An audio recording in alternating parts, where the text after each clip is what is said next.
Today's guest is Herb Sargent. He's the president and CEO of Sargent. So, Herb, thank you for coming on the show. Thank you, Tats. Yeah, I'm looking forward to it because I've seen some great posts on, sort of leadership and how to treat employees and stuff like that. But when did this sort of, your path in the construction industry start? My path started as a young boy. Actually, my grandfather started this construction business nearly 100 years ago now. But as a young boy, we lived very close in proximity to some of the operations, the home office and the home shop. So I spent a lot of time around the shop and with mechanics and around heavy equipment, and then took a laborer's role on when I guess I was 16. So and moved on from there.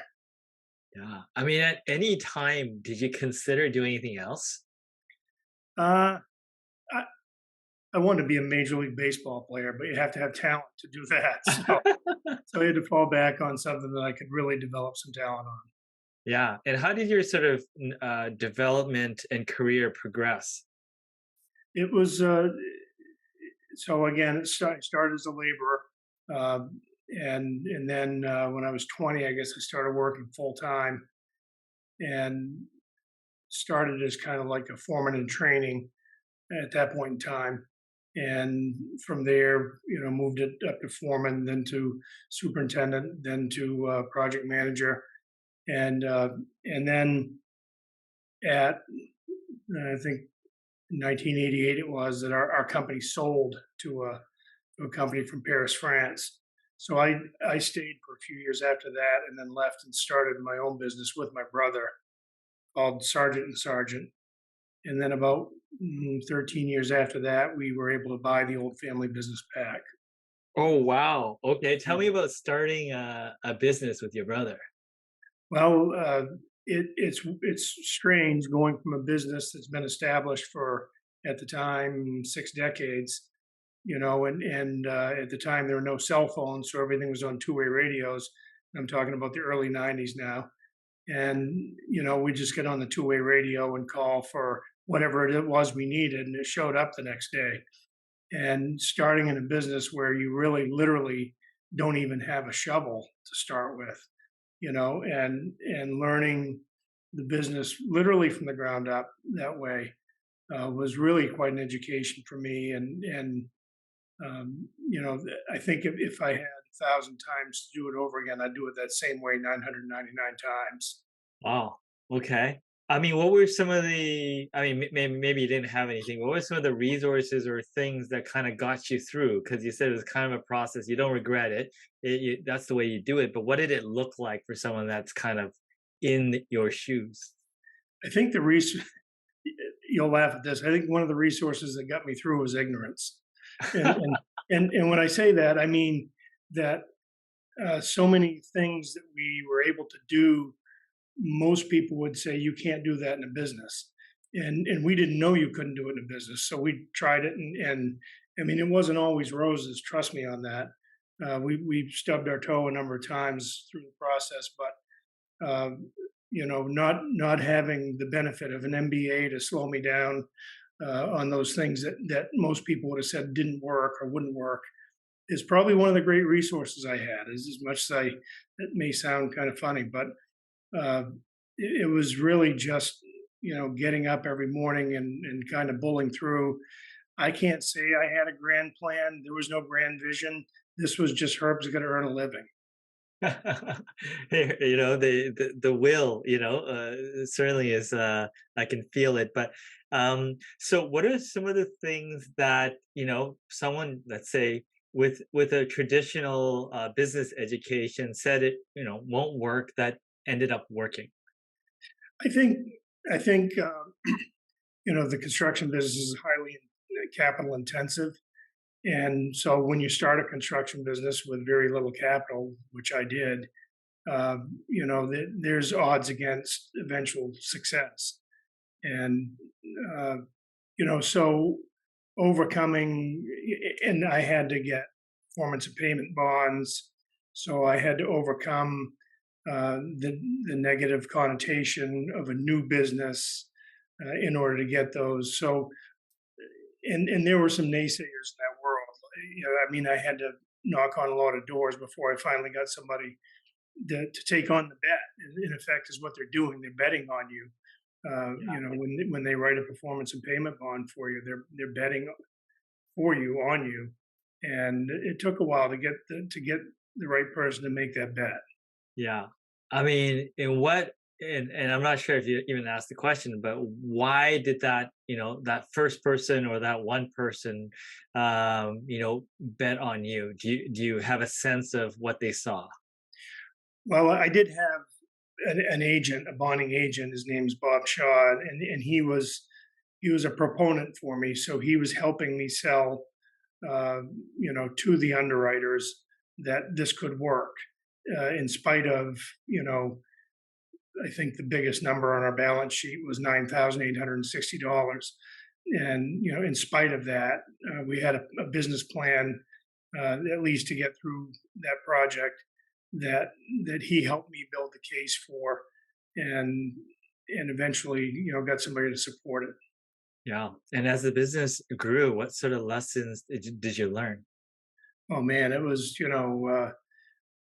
starting that business versus staying in the farm and family business where, like I said, everything basically, because there was such a long history. If you wanted a bond for a project, you just called and got a bond for a project. So learning the sensitivities that banks and bondings have around the financial capacities of a construction company was a really important thing. That they want to know. I mean, they're willing to take a bet, but they don't want it to be much of a bet, right? They want it to be a pretty sure bet. And so learning their sensitivities and how you can run your business uh, to kind of cater to those sensitivities, especially in the early years, is pretty important. And that really is to build up some financial margin of safety so that you've got working capital and balance sheet ratios that support the program that they want to write for you. Yeah, I mean, there's definitely the financial aspect of securing funds is a big aspect, but also managing the people. What did you learn there?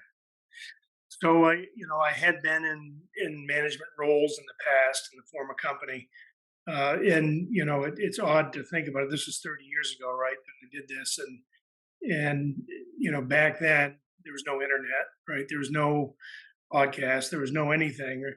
So we needed help. We ran an ad in the paper, and over the course of about a week and a half, we got 200 applications. So, I mean, getting people in those days was not a problem at all. So we could be pretty selective with what we took. So we really got some great people, and even before I started in business, I had contacted some people um, that I knew would be good people to support the business and frankly to help motivate me. And so we just had some really good people. My brother was a strong piece of it. He's younger than me, but he was a strong piece of it, and just the I even though I was fairly young at the time, still I think I was 30 years old, and it was it was I'd had a lot of good experiences and a lot of good mentors in my life that had taught me how to manage well, and so I enjoyed the benefit of that. Yeah, wonderful. And I did notice that you mentioned in your company that you're employee owners. So Yes, structurally, something has changed at some point. yes. So um, I mentioned that we had bought my grandfather's old business back in 2005. And when I did that, I knew that I would have to make another ownership transition at some point in time. And I have two children who have interests that I greatly respect that don't lie within the construction industry. So I knew that I had to do something for the benefit of the long term employment and the stability of the company. So in 2013, 10 years ago, we put the company in what's called an employee stock ownership program, which is a trust that owns the shares in the company. that are then allocated to the benefit of the employees. So that's been about 10 years. And with that, we kind of took the ownership transition piece off. So a construction company needs to, there, well, many transitions, but the two major ones are ownership transition and management transition. So we took the ownership transition off, and I was about 50 years old when that happened. So I had a long runway still to get to the management transition. So we kind of separated those two things. Quite often, companies, they go through an ownership transition and the management transition at the same time. We separated those, and it's really worked well. Yeah. So at some point you deal with the management transition, but just talking about a general sense, because obviously a company like yours that set these things up has thought some about this. Just in general, any company in terms of succession or management, what do you want to see in a management group, in your opinion? I think we codified our core purpose and values a few years ago, and really it was built upon what worked over 90 years in the business, and it was really centered around investing in people, doing the right thing, honing our craft, and winning in the field. Those are the four values, and we just want people that are aligned with that, throughout the field, but of course at the management level. We don't really want people that are just aligned with that. We want people that are going to drive that. So that's an important piece of the management transition up and down the line. Yeah, I like that. Not aligned, drive that. Okay. And then on the investing in people, what does that look like for you? For us, well, the employee stock ownership plan, or what's commonly referred to as ESOP, um, that's one way that we invest in people, that they get a direct benefit from the company's performance. So that's just one way. But we also, a lot of ESOPs don't have a 401k plan, or they don't match the 401k plan. We continue to match, because I feel very strongly that people ought to be encouraged to participate in their own financial future. So by doing that, by matching the same as we always have, about 3% of people's salaries, and then the ESOP, it's about a 13 to 15% of their pay benefit every year. So that's just like one way. That's just the financial piece. But also, we feel strongly that our people, uh, we don't want them to be just good workers. We want them to be good humans. We want them to be good community members, good family members, and we want to make them aware and give them the resources that they need to manage their lives accordingly. So I mentioned margins of safety earlier, and the way I look at it is, what we really want to do is build everyone's margins of safety in terms of financial, in terms of professional, relational, and physical, their health. So we really want them to be tuned into all areas of their lives, so that when they retire, they can retire with a surplus of dignity, and they don't have to be concerned about whether they're going to have enough to live on, what their health is. If we do the right things with them, we're educating them around their health in our wellness program, where we use Ramsey Solutions. We make that available to our folks, for personal finance education.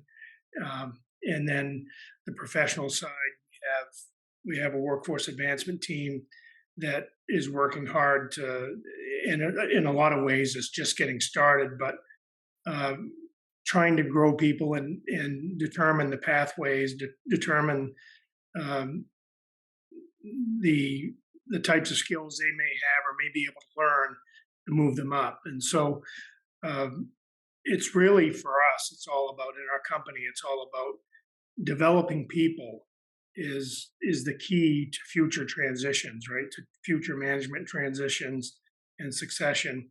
And if we don't develop the people, we may end up with a cavity behind a transition. So we want to make sure we've always got a good, strong bench of people there. Yeah, I mean, it sounds like a very holistic approach of being helpful. We're trying to, and I will admit there's some aspirations to what I just said. I mean, we're not where we want to be, but we're trying to. in some ways, it's just telling people there is such a thing as a margin of safety, right? I mean, the way I try to explain to people is, would you would you drive across a rope bridge across the Grand Canyon with your family if it said it was rated for 1 ton? And everybody says no, right? Well, but would you go across it in a bridge that was designed and built? And everybody says, well, yes, we would. Well, what's the difference? And the difference is the margin of safety. And so the way I look at it is, and the way I try to talk to our folks is, um, there's a chance that a wave on the beach will wash up a sandcastle, but it's pretty unlikely. So if you want a sandcastle on the beach, you have to build it. You have to be intentional about putting those pieces in place. And to me, the sandcastle is really a metaphor for your eventual retirement and later part of your life. So how do we get intentional about building that sandcastle? And that's really through all those 4 areas. And the relationship piece is one it's difficult for us to tell people how to be good, relationship people, how to be a good husband, how to be, but just thinking about being that, a good husband, good father, good brother, sister, son, uh, just even thinking about that. I think there's a lot of people that don't even, it doesn't cross their mind that there can be a difference. Now, some people are going to be listening to this and say, that's a great idea, but where do I start? What do you tell those people? Where do I start? Yeah. So we try to start with vision casting. What do you want it to look like? What does success look like to you in this arena? And it's to us, we're really talking a lot about intentionality, but it's hard to be intentional about something that you haven't envisioned yet. So what do you want it to look like? What do you want your relationship to look like? What do you want your health to look like? What do you want your personal finances to look like? What do you want your profession to look like? And trying to cast your own vision, and we can help with some of those things. Um, but without that vision, it's hard to begin to. What I found is if I just write down the things I want to accomplish, I almost uh, like subconsciously, intentionally, if there's such a thing, it's like a subconscious thing that we work toward, even though we're not saying, oh, I got to get up at 6 in the morning and run for a mile, but I want to be healthy. So I'm going to watch what I eat. That's the kind of person I want to be. Is I want to be the person that's healthy. So I'm going to watch what I eat. I'm going to get some exercise. So they have to us, they just have to determine what they want to be on the other side of what they are now.